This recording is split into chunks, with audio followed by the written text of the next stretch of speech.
isa. At mukhang makakaroon pa nga ng pangalawa pero si Cram na atang isusunod. Makunat dito si Dairen. Matutulak naman niya pero mukhang masasnare pa siya dito. It's a 2v2. Si Sutsujin ngayon naiiwan si Sekais. Makakatakas pa kaya sila? Mukhang hindi na pero grabe naman yung healing. Dito ni Sekais pero may panhabol si Sutsujin. 1v1 with the great one. Sinong mauuna? Ako mauuna! Bosco, mamaya tignan natin kung paano mabamaximize. Pero si Bang! Reds! Kakasabi lang natin pag may isa talaga siya nakita. Ang ibang posisyon ng mga members. Pero ito, mag-all in.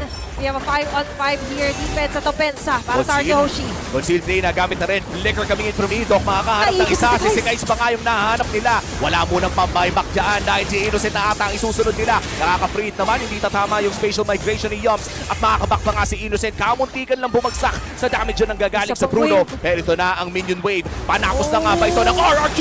And look at that! Another find mula dito kay Sutsujin. At mukhang makakakita na nga tayo ng susunod na laro dahil RRQs